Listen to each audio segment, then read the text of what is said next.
Assalamualaikum warahmatullahi wabarakatuh. Jumpa lagi bersama saya di channel Tani Cyber. Pada kesempatan video kali ini saya akan share sedikit tentang bagaimana mengkonfigurasi IP address.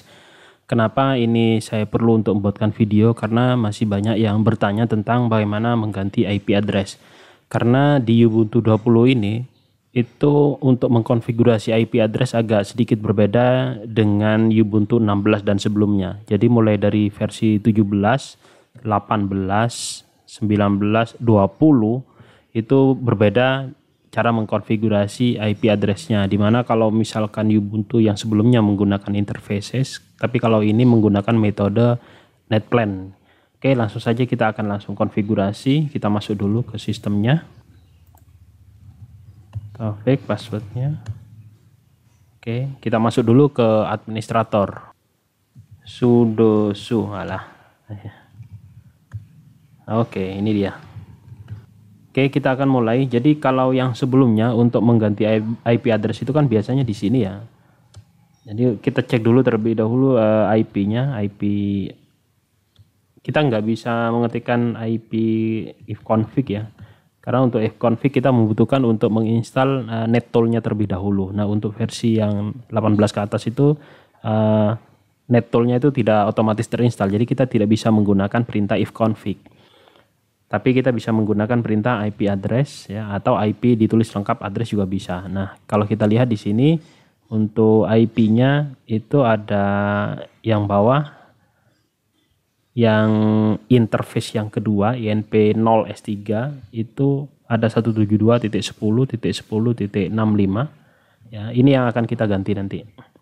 Nah, kalau yang versi 16 sebelumnya, kalau mau mengganti IP address itu kan di sini ya biasanya pico etc interfaces ya, network, sorry, agak lupa ya. Nah, di sini kan biasanya. Tapi kalau di sini, kalau yang versi 20 seperti yang sekarang saya pakai, itu kosong di sini interfacesnya. Jadi untuk interfacesnya ini tidak digunakan untuk mengkonfigurasi IP address.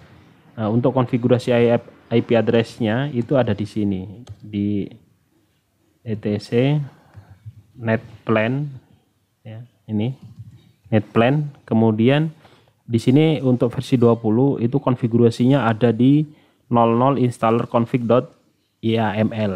Tapi kalau untuk versi yang 18 atau yang 17 itu berbeda ya. Namanya saja berbeda, tapi untuk metodenya dia tetap menggunakan YAML. Nah, kalau teman-teman bisa ikuti saja langsung ya apa yang ada di sini, karena ini hanya ada 00 installer ini ya, tidak ada lagi, maka ya konfigurasinya nanti di sini. Nah, agak sedikit berbeda penulisannya. Kalau yang sebelumnya biasanya langsung ditulis di sini interface-nya, kemudian ditulis addresses dan sebagainya. Kalau di sini defaultnya kan DHCP4 true ya. Jadi kalau misalkan teman-teman ini mau diganti, bukan menggunakan DHCP atau kita mau konfigurasi secara statik, di sini kita cukup mengganti true-nya itu bisa diganti dengan no ya. Tapi nanti ditaruh di belakang. Nah, sekarang kita akan konfigurasi IP address-nya dulu. Ini perhatikan betul, karena untuk indennya atau spasi kemudian tabulasi itu harus diperhatikan, karena sering nanti ketika di apply itu nanti akan terjadi error ya. Oke, nanti kita akan masukkan dulu IP address-nya. Nah, ini yang perlu diperhatikan. Kalau di sebelumnya itu kan tulisannya address, tapi kalau di sini itu adalah addresses ya, kurang D-nya. Addresses titik 2, kemudian IP-nya kurung apa ini, absolut ya. Kemudian IP address-nya berikan IP address yang akan dipasangkan. Misalkan saya akan memberikan IP 100, kemudian untuk prefix-nya masukkan juga. Kemudian untuk address netmask. Nah, netmask kita tidak perlu karena sudah ada prefix-nya di situ, garing atau garis miring 24 itu adalah prefix-nya 255 255 2550. Kemudian yang perlu kita berikan adalah gateway-nya. Jadi gateway karena ini sedikit berbeda penulisannya, karena IPv4 ada 4-nya di sini, titik 2. Kemudian untuk penulisan gateway karena ini gateway cukup satu, maka tidak perlu kurung absolut atau kurung buka itu ya. Kita langsung memasukkan saja gateway saya 172.10.10.1. Kemudian yang perlu kita masukkan lagi adalah name servernya ya. Name server, kalau sebelumnya itu penulisannya kan seperti ini ya, DNS server. Nah, seperti ini, .2 kemudian IP DNS-nya. Tapi kalau sekarang agak berbeda. Jadi nanti menggunakan name server karena name server itu kan ada yang secondary, ada primary ya. Jadi ada dua, ada S-nya. Kemudian name server ini ada dua, nanti bisa ditulis saja di sini addresses. D-nya kurang. Addresses .2, buka lagi.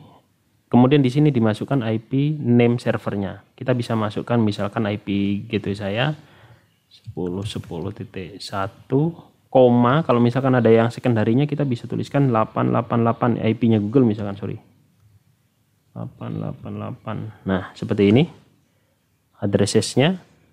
Kemudian ini sudah selesai. Yang ini di HCP-nya kita 0 saja. Nah, kalau sudah kita simpan. Ingat hanya 4 baris itu saja dan DHCP-nya diganti dengan 0. Tapi kalau misalkan kita mau menggunakan DHCP-nya diganti dengan yes. Kemudian 4 baris ini kita hapus saja. Oke, selesai. Kita simpan, Ctrl X, yes, enter. Nah, kemudian untuk mengapply-nya atau supaya konfigurasi ini take effect ya, itu sebenarnya kita tidak perlu untuk merestart ya. Kita cukup menggunakan perintah netplan apply saja.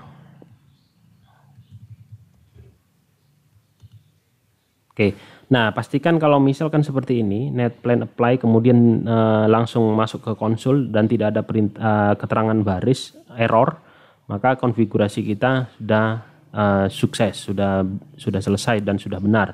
Tapi kalau ada error berarti kita harus mengecek terlebih dahulu konfigurasi yang ada itu seperti apa, mungkin ada kekeliruan, spasi, koma, titik koma dan sebagainya. Nah, kalau kita lihat sekarang IP address-nya sekarang kita sudah berubah IP-nya. Kita lihat itu yang bawah. Untuk interface yang kedua INP0S3 IP-nya adalah 172.10.10.100.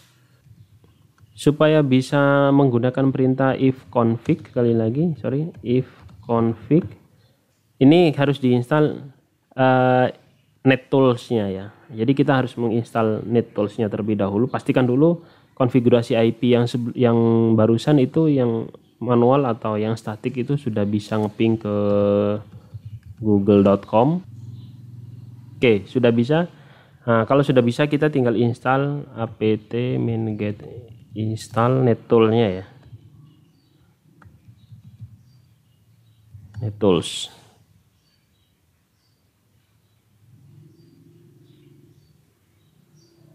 Nah, kalau sudah selesai diinstal NetTools-nya, ini untuk menggunakan perintah ifconfig itu sudah bisa karena library-nya sudah kita install.